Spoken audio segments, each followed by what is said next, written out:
Hello everyone. Tonight, we're traveling back to the ancient world, to a time long before hospitals, before modern medicine, and before anyone truly understood what made the body sick. In ancient Egypt, even a small wound could become dangerous. A simple fever could linger without explanation. And yet, people still found ways to survive.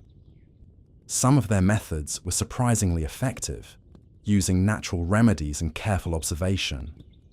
Others were far more unusual, shaped by belief, ritual, and a deep connection to the unseen. So tonight, we'll slowly explore how people lived, healed, and endured in a world without medicine. Imagine a world without hospitals, without pharmacies, without even the most basic understanding of what causes illness.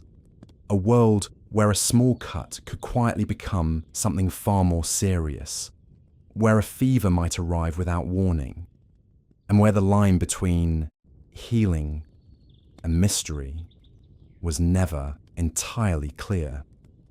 And yet in this world, people still lived.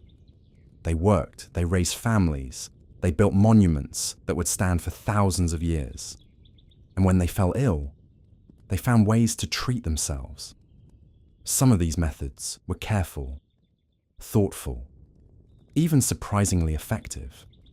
Others were strange, unfamiliar, and at times difficult to understand from a modern perspective.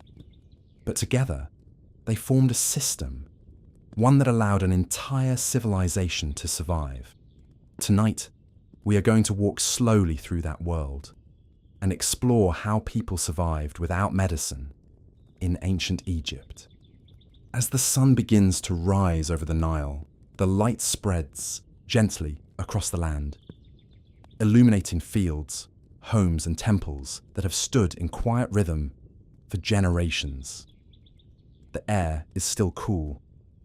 The river moves slowly, and in the distance, the sound of early activity begins to form. Soft footsteps, distant voices, the quiet beginning of another day. Life here is deeply connected to nature, to the cycles of flooding and harvest, to the steady movement of time. But within this calm, there is always a quiet uncertainty. Because illness, when it comes, does not announce itself. It arrives silently. A slight pain, a swelling, a fever that lingers just a little too long. And in a world without modern medicine, these small signs carry weight. But what makes this even more interesting is that the people of ancient Egypt were not helpless in the face of these challenges. In fact, far from it. They had developed their own ways of understanding the body, their own methods of treatment, and their own beliefs about what caused illness in the first place. And as we move closer into their daily lives, something begins to stand out. Their approach to healing was not just physical, but deeply connected to something else entirely. Not far from the river's edge, within the walls of a modest home, someone lies resting. The room is quiet. Light filters in softly through an opening above, casting gentle patterns across the floor. The person is unwell. Perhaps it began with a small wound, or a lingering pain that did not fade. Now, there is discomfort and a growing concern, but they are not alone. A healer has been called. And this is where things become quietly fascinating, because in ancient Egypt, a healer was not always what we might expect. Sometimes they were trained in practical techniques, familiar with the body, aware of injuries, wounds, and how they might be treated. But often, they were also something more. A priest, a figure who stood between the physical and the spiritual.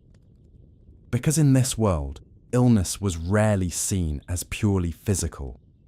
It was often believed to have deeper causes, unseen forces, imbalances that could not be touched, but only understood through ritual and belief.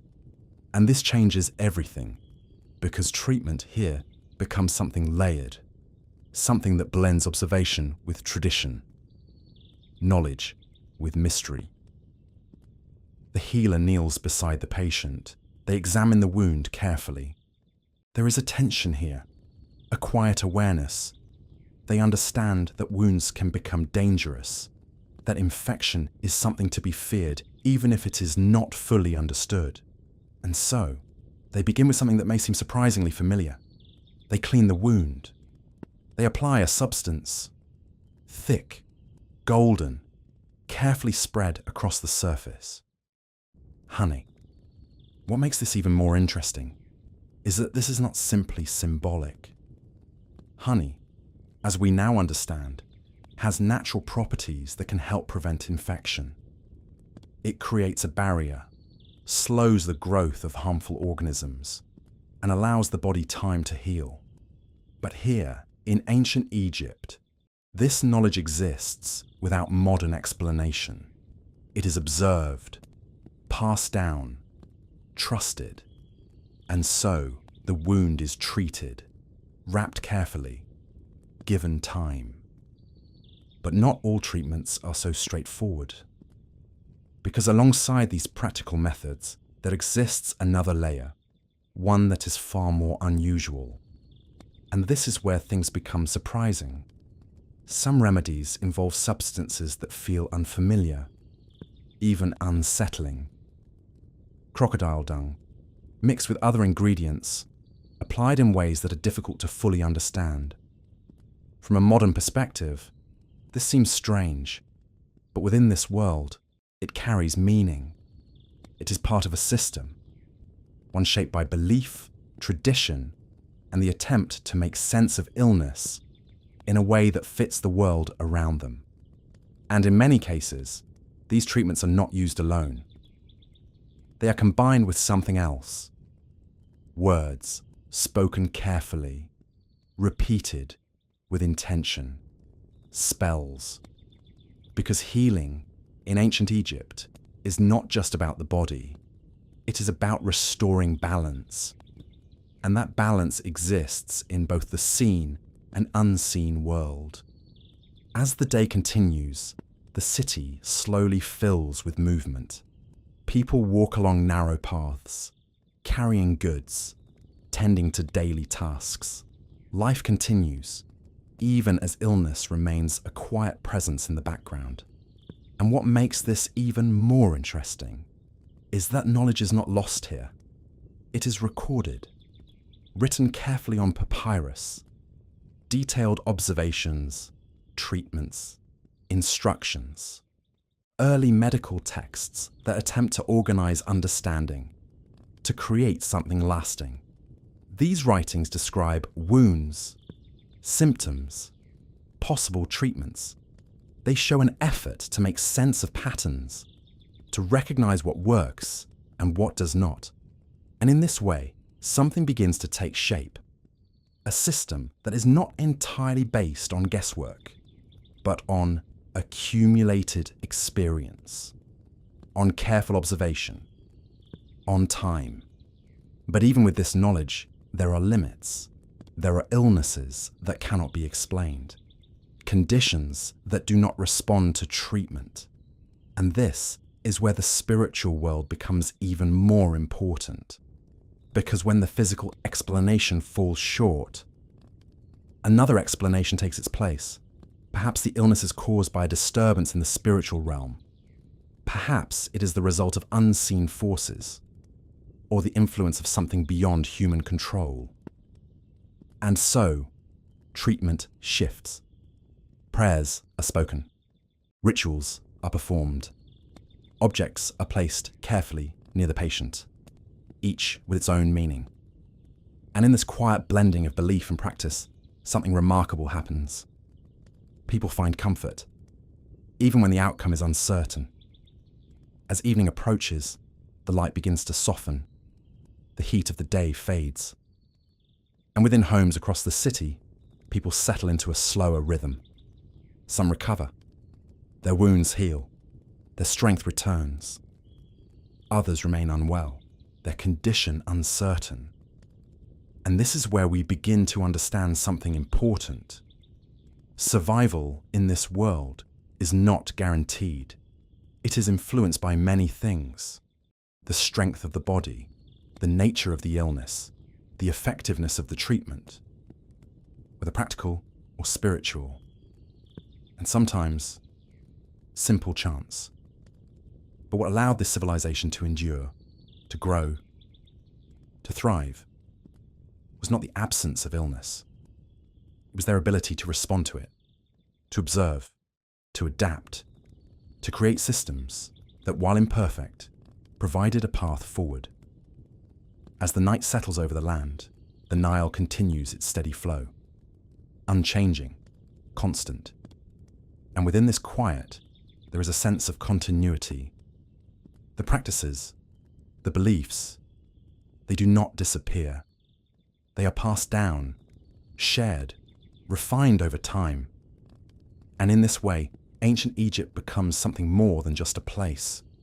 It becomes a story of resilience, of people living in a world without modern medicine and still finding ways to survive, ways to heal, ways to understand the unknown. And perhaps, as we reflect on this, what stands out most is not how different their world was from ours, but how, in many ways, the search for healing, for comfort in times of illness, has always been the same: quiet, persistent, and deeply human. As the night deepens, the world grows quieter, the air cools, the sounds of the day fade, and the soft glow of lamplight flickers within homes scattered along the Nile. Inside one of these homes, the healer has not yet left. They remain seated nearby, watching, waiting, listening for any small change. Because healing in this world is not immediate. It unfolds slowly, sometimes over days, sometimes longer. And this is where something else becomes clear. In ancient Egypt, patience was not just a virtue, it was a necessity. The person resting now breathes more steadily. The wound, carefully wrapped, has been treated as best as it can be. But what makes this moment more interesting is what happens next. Because treatment does not end when the wound is covered. It continues in quieter ways. The room is kept calm. Voices are lowered. Movement is gentle. There is an understanding, even without scientific explanation, that the body needs stillness to recover. And so, the space itself becomes part of the healing. Not far from here, in another part of the settlement, a different kind of illness is being faced. There is no visible wound, no clear injury, only a fever that has lingered, rising and falling without pattern. The skin is warm, the body weak. And this is where things become more uncertain. Because without a visible cause, the path forward is less clear. But the healer still begins in the same way, carefully observing, looking for signs, listening. There is a quiet process here, almost methodical. Even without modern knowledge, there is an awareness that each illness has its own pattern, its own rhythm, and understanding that rhythm, even slightly, can mean the difference between recovery and decline. But this is also where the limits of their knowledge begin to show, because some illnesses do not respond. Some grow worse, despite every effort. And when this happens, something shifts. The focus moves more deeply into the spiritual. Words are spoken again, but this time with more intention, more care. The healer may call upon specific deities, invoking protection, balance, or restoration. And this is where things become quietly powerful. Because even when the physical outcome is uncertain, the act of doing something of responding, creates a sense of control in a world that can feel unpredictable. As the night continues, we begin to notice something else. Healing in ancient Egypt was rarely done alone. Family members remain close. They assist. They sit quietly nearby. They bring water, adjust coverings, offer presents. And this too becomes part of survival. Because while treatments may vary, the act of care remains constant, a shared effort, a quiet support system that exists alongside the healer's work. And what makes this even more interesting is that this entire system is not random. It is built over time, through experience, through observation, through repetition. Mistakes are made, certainly. Some treatments fail. Some ideas persist even when they are not effective. But others, slowly, prove themselves. And these are the ones that are remembered, written down, passed from one generation to the next. If we step back for a moment, we begin to see a larger pattern forming. Ancient Egyptian medicine is not one single approach. It is a blend, a combination of practical care, natural remedies, and spiritual belief. And while this may seem unusual, it serves a purpose, because it allows them to respond to illness from multiple directions. If one method does not work, another is tried. If the body cannot be understood, the spirit is addressed. And in this layered approach, there is flexibility, adaptation, a way forward, even when certainty is out of reach. As the first light of morning begins to return, the cycle starts again. The river continues its steady flow. The city slowly awakens. And within homes across the land, new cases of illness appear. Just as others begin to fade, this constant presence of sickness and recovery becomes part of daily life. Not something unusual, but something expected. And this changes how people think. Because when illness is a regular part of life, the response to it becomes calmer, more measured, less reactive. There is an acceptance, not of suffering, but of uncertainty. And this is where something deeper begins to emerge. Because survival in this world is not just about treatment, it is about resilience. The ability to continue, even when conditions are difficult, to adapt, even when knowledge is limited, to care for others, even when outcomes are unclear. And in this way, ancient Egypt becomes a place where survival is not defined by perfect solutions, but by the quiet persistence of its people. As the sun rises once more over the Nile, the light spreads across the land just as it did the day before, unchanged, steady. And within that light, life continues. People work, speak, move through their routines, some fully recovered, others still healing, and some facing outcomes that cannot be reversed. But even here, there is a sense of continuity, because the knowledge does not disappear.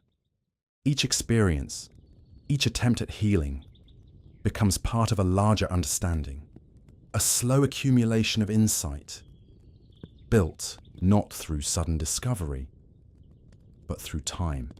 And perhaps this is what makes their story so quietly remarkable. They lived in a world without medicine as we know it, without certainty, without clear answers. And yet, they created something that allowed them to endure, a system that combined what they could see with what they believed and what they hoped. And in doing so, they found a way to survive. Not perfectly, not always successfully. And this is where something deeper begins to emerge. Because survival in this world is not just about treatment, it is about resilience. The ability to continue, even when conditions are difficult, to adapt, even when knowledge is limited, to care for others, even when outcomes are unclear. And in this way, ancient Egypt becomes a place where survival is not defined by perfect solutions, but by the quiet persistence of its people. As the sun rises once more over the Nile, the light spreads across the land just as it did the day before, unchanged, steady. And within that light, life continues. People work, speak, move through their routines, some fully recovered, others still healing, and some facing outcomes that cannot be reversed. But even here, there is a sense of continuity, because the knowledge does not disappear. Each experience, each attempt at healing, becomes part of a larger understanding, a slow accumulation of insight, built not through sudden discovery, but through time. And perhaps this is what makes their story so quietly remarkable. They lived in a world without medicine as we know it, without certainty, without clear answers. And yet, they created something that allowed them to endure. A system that combined what they could see with what they believed and what they hoped. And in doing so, they found a way to survive. Not perfectly, not always successfully, but consistently enough to build a civilization that would leave its mark on history. And as we continue this journey, there is still more to uncover, because beyond the homes, beyond the quiet moments of care, there are places where healing takes on an even larger role, places where knowledge is gathered, practiced, and shared. And it is here that the story of survival without medicine becomes even more intricate, even more fascinating, and perhaps even more unexpected.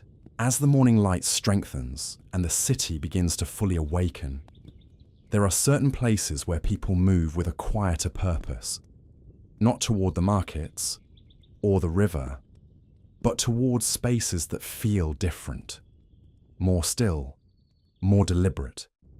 These are the temples, and within them, healing takes on a slightly different form. The air inside is cooler, shaded from the rising sun. The sounds of the outside world soften as one steps within. Footsteps echo gently across stone floors, and the scent of incense lingers in the air. Here, the boundaries between medicine and belief become even less distinct. Because this is not just a place of worship, it is also a place of healing. A patient arrives, guided carefully by family. Their condition may not have improved at home, or perhaps it is something that cannot be easily explained. And this is where things become quietly fascinating. Because in ancient Egypt, temples often served as centers of both spiritual and practical care. Priests, who acted as intermediaries between people and the divine, also carried knowledge of healing. They understood treatments, remedies, and rituals. But more importantly, they understood how to bring all of these elements together. The patient is led into a quiet space. There is no urgency here, no sudden movement. Everything unfolds slowly, with intention. And what makes this even more interesting is that healing in this setting is not just something done to the patient, but something the patient becomes part of. They may be asked to rest within the temple, to sleep, to remain still, to allow the environment itself to play a role in recovery. Because within this world, dreams hold meaning. Visions are not dismissed. They are observed, considered, sometimes even interpreted as guidance. And this introduces another layer to the healing process, one that moves beyond the physical entirely. But this does not mean that practical treatment disappears.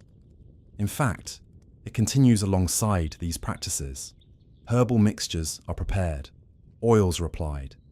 Bandages are changed with care.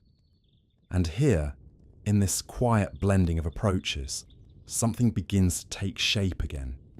A system that does not separate body and spirit, but treats them as one. And this is where things become even more surprising, because despite the presence of ritual and belief, there is still a strong sense of observation, of attention to detail, of learning from experience.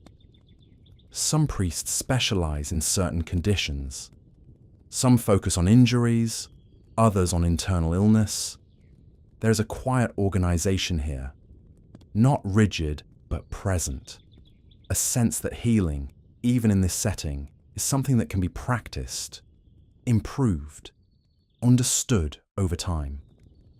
As the day moves forward, more people pass through these spaces, some seeking help, others offering thanks.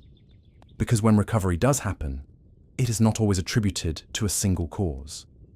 Was it the treatment, the herbs, the prayers, the environment, or something else entirely?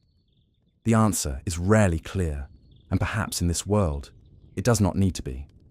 Outside the temple, life continues as it always does. The river flows steadily. Fields are tended.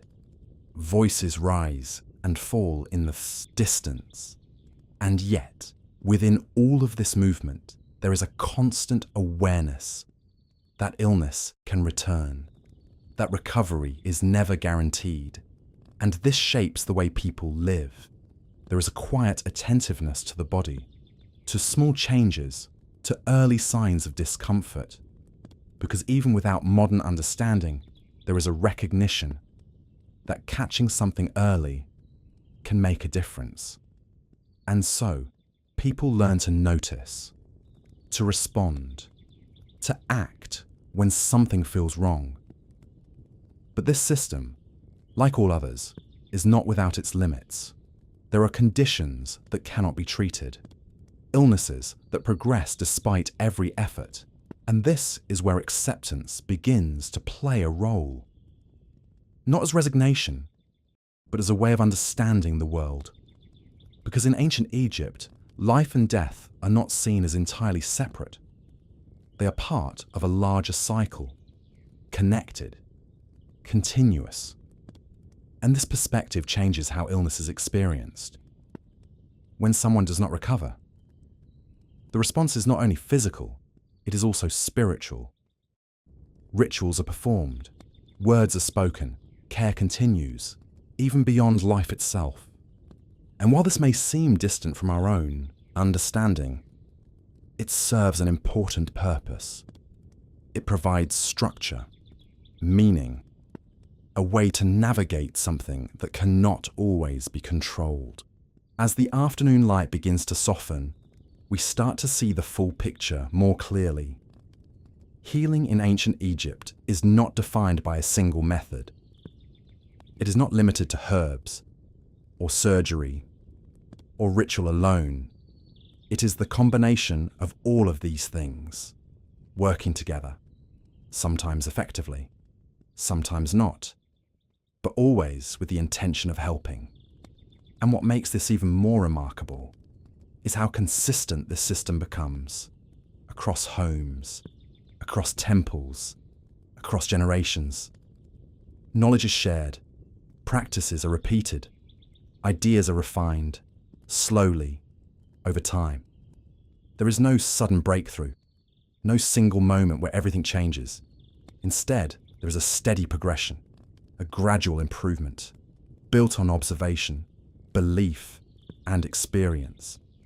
As evening approaches once more, the city begins to slow, shadows lengthen, the heat fades, and within homes and temples alike, the work of healing continues, quietly, without urgency, without certainty, but with persistence. And perhaps this is what stands out most, not the strange treatments or the unfamiliar beliefs, but the consistency of effort, the willingness to try, to observe, to care, even in the absence of clear answers.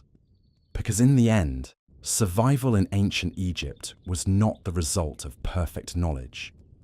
It was the result of a system that, in its own way, allowed people to respond to illness, to adapt to it, and to live alongside it.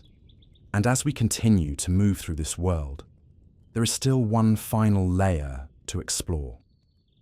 Because beyond the temples, beyond the homes, beyond the quiet acts of care, there are the individuals themselves, the healers, the ones who carried this knowledge forward. And in understanding them, we begin to see even more clearly how this entire system was able to endure. As the last light of the day fades and the sky above the Nile turns soft and dark, the city settles once more into stillness. The heat lifts gently from the ground. The air cools.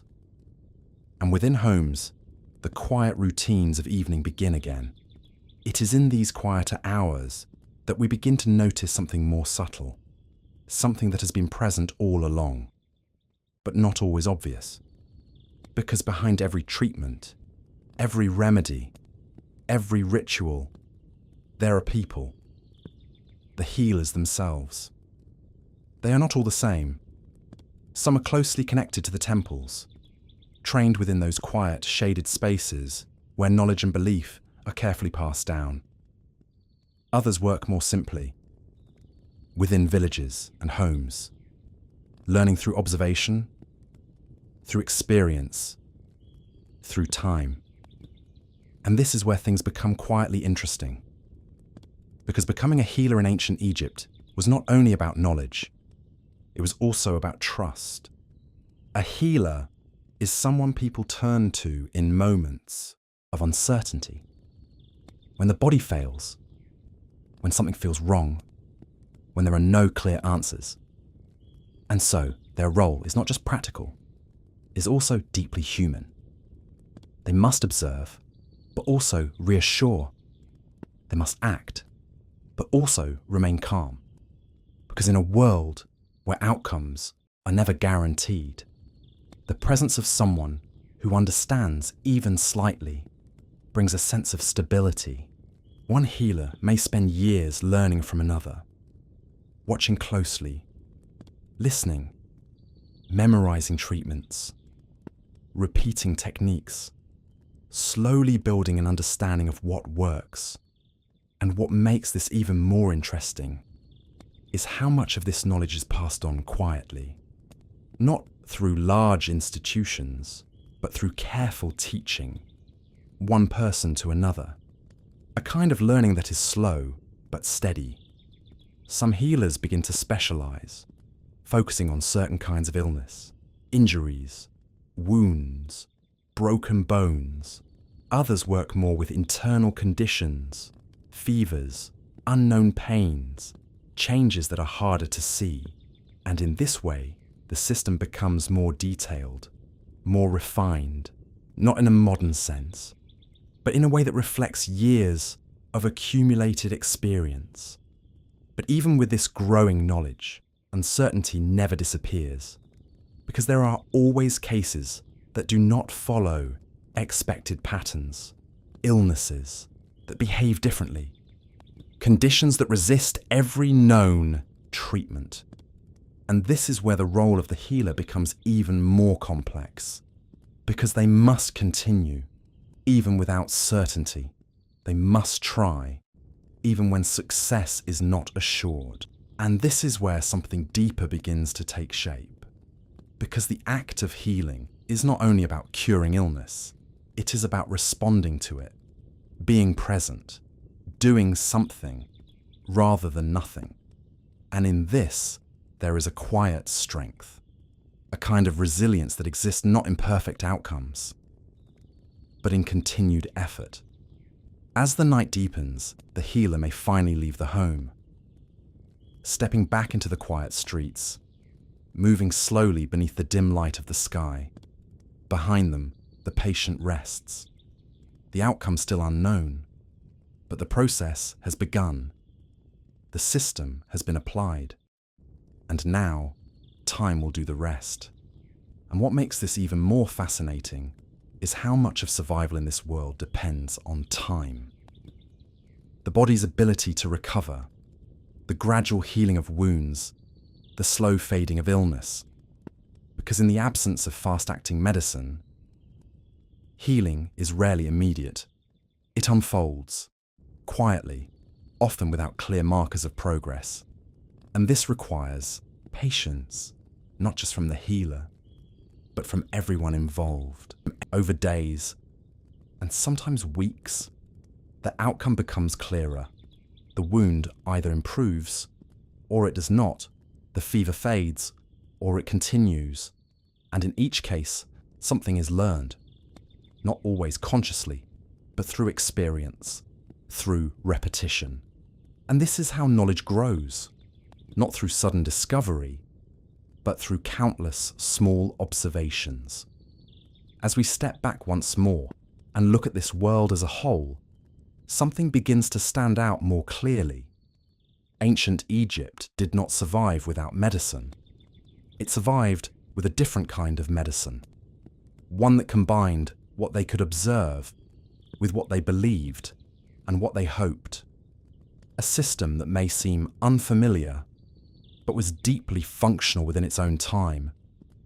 There were successes, treatments that worked, even without full understanding, wounds that healed, illnesses that passed, lives that continued. But there were also limits, cases where nothing could be done, moments where the system reached its edge. And this balance between what was possible and what was not shaped everything. And perhaps this is where the story becomes most meaningful. Because despite those limits, despite the uncertainty, they continued, they built, they adapted, they found ways to respond to the challenges of their world. And in doing so, they created something lasting. As the first light of a new day begins to appear once again over the Nile, the cycle continues. Unbroken, steady, a new day, new illnesses, new recoveries, and the same system applied once more. And as we slowly come to the end of this journey, there is a quiet understanding that begins to settle, that survival, in any time, in any place, is not only about having perfect knowledge, it is about making use of what is available, about observing, adapting, and continuing forward. Ancient Egypt, with all its mystery, its rituals, its quiet methods of healing, was not a world without care. It was a world where care looked different, where healing was slower, less certain, but still deeply present.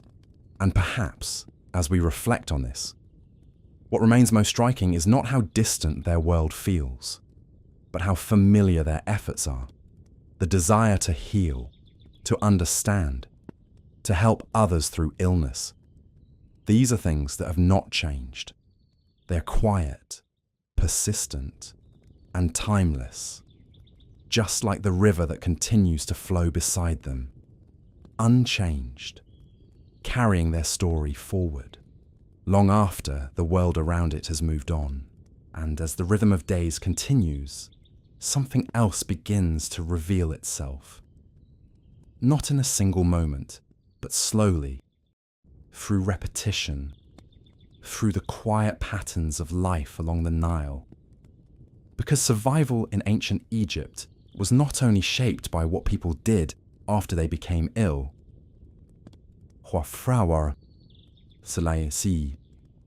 but also by how they lived before illness arrived. In the early hours of the morning, before the heat settles across the land, people move with purpose. Water is gathered, food is prepared. Simple routines, repeated day after day. And what makes this even more interesting is how much these routines quietly support the body, even without a clear understanding of why. Clean water, drawn carefully, food, often prepared fresh. Spaces that are kept in order, as much as possible within the limits of the time.